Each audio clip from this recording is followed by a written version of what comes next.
வணக்கம். பிரபஞ்ச அழகி யூடியூப் சேனலுக்கு உங்களை அன்புடன் வரவேற்கிறேன். பிரபஞ்சத்திற்கு நன்றி. இன்றைக்கும் ஒரு முக்கியமான பதிவு தான். என்ன அப்படின்றத பார்க்கலாம் வாங்க.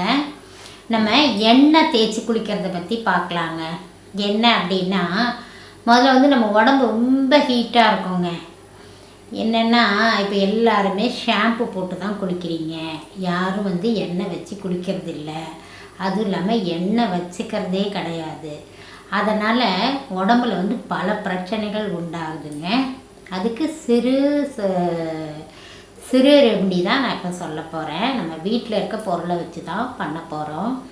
என்னன்னா, இப்போ பெண்கள் வெள்ளிக்கிழமையும் செவ்வாய்க்கிழமையும் கண்டிப்பாக எண்ணெய் தேய்ச்சி குளிங்க. நீங்கள் எண்ணெய் தேய்ச்சி குளிக்கிறது மூலம் என்ன நடக்கும் அப்படின்னா, முதல்ல உங்களுக்கு உச்சந்தலையிலேருந்து உள்ளங்கால் வரைக்கும் நல்ல குளிர்ச்சி அடைவீங்க. இப்போ எல்லாருமே அவசர கதியில் ஓடிக்கிட்டு இருக்கோம். மொபைல் பார்க்குறோம், டிவி பார்க்குறோம். பஸ்ஸில் நீங்கள் வேலைக்கு போகிறீங்க, டூ வீலரில் போகிறீங்க, காரில் போகிறீங்க. ரெண்டாவது நீங்கள் உட்காந்துட்டே வேலை பார்க்குறீங்க. அப்படின்னா நிறைய ஹீட் உங்களுக்குள்ளேயே உற்பத்தி ஆகி அது உங்களுக்கு என்னன்னே தெரியாது. உள் உறுப்புக்களை ரொம்ப பாதிக்குங்க. முதல்ல கண் எரியும். கண் எரிச்சலாக இருந்ததுன்னா நீங்கள் என்ன பண்ணுவீங்க? கண் எரியுதுன்னு சொல்லிக்கிட்டே இருப்பீங்க. ஆனால் அதுக்கு என்னன்றதை பார்க்க மாட்டீங்க. முடி கொட்டும். உங்களுக்கு பாடி ரொம்ப ஹீட் ஆகிடுச்சுன்னா முடி கொட்டிக்கிட்டே இருக்கும். முடி எதனால் கொட்டுதுன்றதும் உங்களுக்கு தெரியாது. அது இல்லாமல் வறட்டு இருமல் சிலருக்கு வரும். ஓவர் ஹீட் ஆகிடுச்சு அப்படின்னா இருமிக்கிட்டே இருப்பாங்க. அதுக்கு என்ன பண்ணுவீங்க? நீங்கள் மெடிக்கலில் போய் ஏதாவது சிறப்பு வாங்கி சாப்பிட்டுட்டு அப்படியே விட்டுருவீங்க. அப்புறம் மலக்கட்டாகும். மோஷன் சரியாக போக முடியாது. மோஷன் போகிற இடம் ரொம்ப எரிச்சலாக எரியும். சிலருக்கு ரத்தமாக வரும். அப்போவும் நீங்கள் அதை பற்றி கண்டுக்கிறது இல்லை. அதுக்கப்புறம் என்ன அப்படின்னா, கர்ப்பப்பை ரொம்ப ஹீட் ஆகிடுங்க. பெண்களுக்கெலாம் என்ன ஆகுதுன்னா, ஒன்று மாதவிடு குதிரைப்போக்கு அதிகமாக இருக்கும். சிலருக்கு வரவே வராது. இதுக்கெல்லாம் காரணம் உடம்பு சூடு தான். அந்த உடம்பு சூடை எப்படி தணிக்கலான்றதை பார்க்கலாம். பெண்கள் நீங்கள் வெள்ளிக்கிழமையும் செவ்வாய்க்கிழமையும் எண்ணெய் வச்சு குளிங்கன்னு சொல்லியாச்சு. ஆண்கள் என்ன பண்ணலாம் அப்படின்னா, புதன்கிழமையும் சனிக்கிழமையும் கண்டிப்பாக குளிக்கணுங்க. எண்ணெய் வச்சு குளிக்கணும். சிலர் சொல்லுவாங்க, எனக்கு சைனஸ் இருக்குது, எனக்கு ஆஸ்மா இருக்குது, அதனால் எனக்கு சளி தொந்தரவுகள்லாம் இருக்குது, என்னால் குளிக்க முடியாது, எண்ணெய் வச்சு குளித்தா எனக்கு உடனே தலைவலிக்கும் அப்படின்லாம் சொல்லுவாங்க. அதெல்லாம் இல்லவே இல்லை. நீங்கள் குளிக்க குளிக்க குளிக்க உங்கள்கிட்ட இருக்கிற அந்த நோய்கள்லாம் கொஞ்சம் கொஞ்சமாக வெளியேறப்படும். அதுக்கு எப்படி பண்ணலாம் அப்படின்னா, நீங்கள் பச்சை நல்லெண்ணெயை குடிக்க வேண்டாம். நல்லெண்ணெயை ஒரு 50 ml எடுத்து இரும்பு கடாயில் ஊற்றி, அதுக்கு கொஞ்சம் ஒரு 1/4 டீஸ்பூன் மிளகு, ஒரு 5 பூண்டு அதை நசுக்கி போட்டு, வேணும்னா 2 காஞ்ச மிளகா அதை போட்டுக்கலாம். போட்டுட்டு அது கொஞ்சம் சடன்னு வெடித்த உடனே அதை இறக்கி ஃபில்ட்ரு பண்ணி வச்சுக்கோங்க. வச்சுட்டு தலையில் உச்சந்தலையில் வச்சு லைட்டாக மசாஜ் பண்ணுங்க. நீங்கள் நிறையெல்லாம் தேய்க்க வேண்டாம். கொஞ்சமாக முதல்ல தேய்ச்சி நல்லா தலையெல்லாம் தேய்ச்சிட்டு ஒரு 10-20 நிமிஷம் வெயிட் பண்ணி சீயக்காய் போட்டு குளிங்க. சீயக்காய் போட்டு குளித்தாதான் அதனுடைய பெனிஃபிட் உங்களுக்கு கிடைக்கும். இப்போ நீங்கள் எண்ணெய் வச்சு குளிக்கிறதுனால என்ன ஆகும் அப்படின்னா, முதல்ல மூளை பிரச்சனை சரியாகும். மோஷன் உங்களுக்கு சரியாக போகும். அப்புறமா கண் எரிச்சல் சரியாக போகும். சிலருக்கு தலைவலிக்குன்னுவீங்க. அந்த ஒத்தை தலைவலி, இரட்டை தலைவலி அதெல்லாம் சரியாக போகும். கர்ப்பப்பை ஃபஸ்ட்டு குளிர்ச்சி அடையும். அதே சமயம் உங்களுக்கு யூரின் இன்ஃபெக்ஷன் அதெல்லாம் இருந்தால் கூட உங்களுக்கு சரியாகும். இந்த சூட்டுனால தான் முதல்ல டென்ஷனே சூட்டுனால தாங்க வருது. நீங்கள் வேணால் நல்ல நோட் பண்ணி பாருங்கள். நீங்கள் நல்லா குளித்து நல்லா குளிர்ச்சியாக இருக்கும்போது உங்களுக்கு கோவமே வராது. சூடு இருந்தாலே எல்லோரும் என்ன சொல்லுவாங்க? மூளை சூடுக்காரன்னுவாங்க. சூடு இருந்தாலே கோபம் வரும். உள்ளுக்குள்ளே அவ்வளோ பிரச்சனைகள் நடக்கும். அதனால் நீங்கள் அந்த மாதிரி குளிக்கலாம். இப்போ உங்களுக்கு நிறைய பொடுகு இருக்குது அப்படின்னா நீங்கள் என்ன பண்ணலாம் அப்படின்னா, தேங்காய் எண்ணெய் எடுத்துக்கோங்க. ஒரு 2-3 ஸ்பூன் தேங்காய் எண்ணெய் எடுத்துகிட்டு அதில் நல்லா பூண்டை நசுக்கி போட்டு நல்லா காய்ச்சி அதை வடிகட்டி எடுத்துகிட்டு நல்லா தலையில் இப்படி தேய்க்கணும். இப்படி தேய்ச்சி விட்டீங்க அப்படின்னா அது தலையில் எல்லா பகுதியும் படும்போது என்ன ஆகும்னா, அந்த புழுவெட்டுன்னு சொல்லுவாங்க, அதுவும் சரியாக போகும். ரெண்டாவது இந்த மயிர்கால்கள் எல்லாம் அந்த எண்ணெய் இறங்கும் போது உங்களுக்கு அந்த பொடுகு சரியாக போயிடும். அது ஒரே நாளில் குளிச்சுட்டு சரியாக போகுன்றது இல்லை.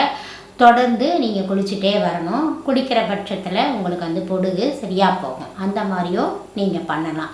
அப்படி இல்லை அப்படின்னா பஞ்சு இருக்குது பாருங்கள், காட்டன் இருக்குது பார்த்திங்களா, அந்த காட்டனில் அந்த எண்ணெயை டிப் பண்ணி நீங்கள் வந்து மயிர்கால்கள்லாம் நல்லா தேய்ச்சி விட்டீங்க அப்படின்னாலும் உங்களுக்கு அப்சர்வ் ஆகும். அந்த ஆயில் வந்து உள்ளே இறங்கும்போது டேண்ட்ரஃபு சரியாக போயிடும், முடி உதிர்தலும் நின்றுடும், உடம்பும் குளிர்ச்சி அடையும். சிலருக்கு வந்து இந்த தலையில் வந்து அங்கங்கே சொட்டையாக தெரியும். அவங்க என்ன பண்ணலாம் அப்படின்னா, சின்ன வெங்காயம் உங்கள் எல்லாருக்குமே தெரியும்.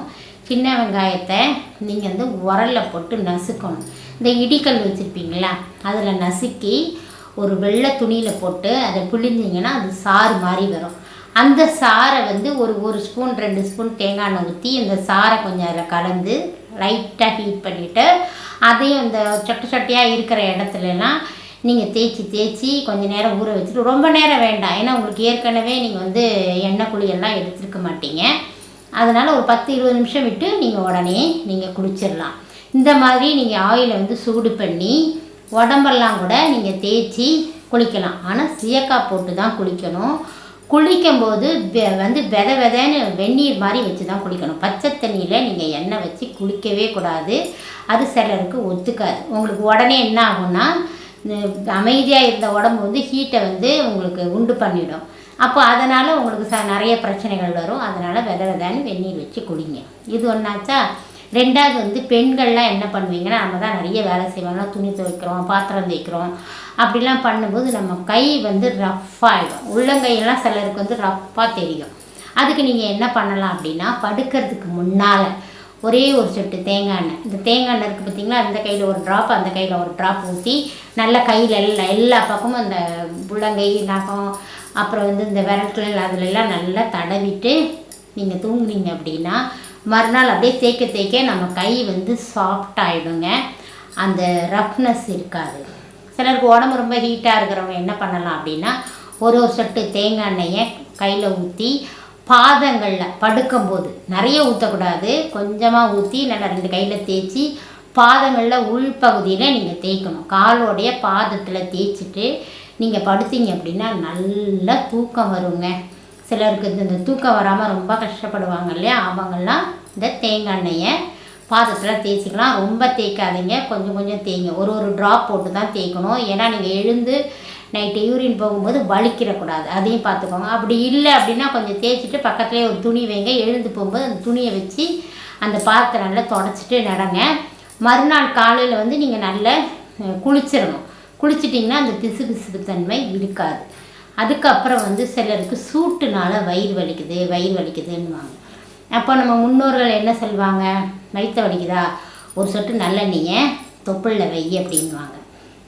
நீங்கள் என்ன பண்ணலாம் அப்படின்னா, கொஞ்சமாக உள்ளங்கையில் கொஞ்சம் ஊற்றிட்டு தொப்புளில் கொஞ்சம் நல்லெண்ணெயை வைங்க. உச்சந்தலையில் ஒரு 2 ட்ராப்ஸ் வைக்கலாம், தப்பு கிடையாது.